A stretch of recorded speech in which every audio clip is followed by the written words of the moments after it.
Hello, so in this video today we're going to be looking at one of the major causes of the First World War, which was the naval race. Okay, so what we're going to start off by doing is look at two of the major sides involved in this, or what we could see as the two main sides. So we've got Britain there in orange and Germany there in green.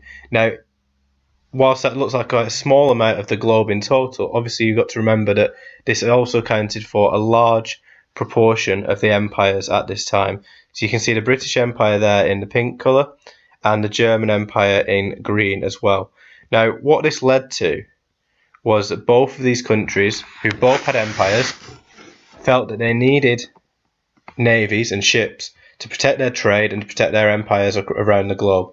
Now, in particular, Britain felt that it needed a very large navy because of its very large empire and the way that it was spread out all around the corners of the globe. Whereas Germany felt that it really needed a navy to be able to expand and to be able to get a bigger empire around the world, something that might in the end rival Britain's. Now, the number 2 on the screen there represent what Britain called the two-power standard. Now, the two-power standard meant that Britain's navy should be equal to or stronger than the next two navies in the world combined.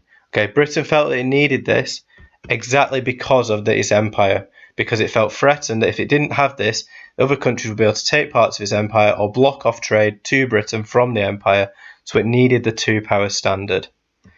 Now, what really kicked off the whole naval race was the invention and the production in 1906 of the first dreadnought by Britain.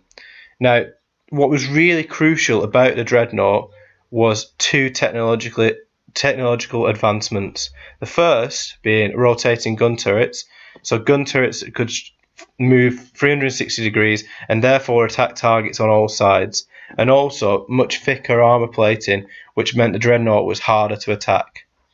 Now, what we can see in this arms race, with the table you can see there on the board, is on the screen, is that it starts off quite slowly. So Britain builds the first one in 1906, and then gradually you can see as it increases, Germany then gets involved in 1908 by building 4.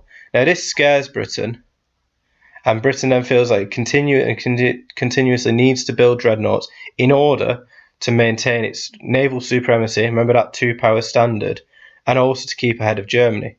Now by the end you can see that Britain has 29 dreadnoughts and Germany only has 17. So you could see that Britain having won this naval race, but what's really important as well is that this alarmed the British public, particularly after the Moroccan crisis. The second Moroccan crisis has really alarmed the British public that they felt threatened by Germany and led to newspaper headlines such as "We want 8 and we won't wait" in the British press. Now, that's a quick overview of the naval race itself. But what's really important is then how you can link this to a question on the causes of the First World War. So if you're thinking, how did this lead to war? Well, you could say this made war much more likely because both countries spent a lot of money building these weapons. Okay, it had led to pressure from the public, particularly in Britain. Okay, remember that newspaper headline, and it just led to this increased idea that they were threatened by each other.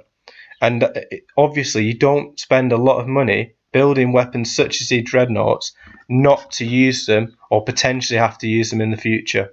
So hopefully that's a really quick overview of the naval race and how you can use that in your exams or in exam questions going forward.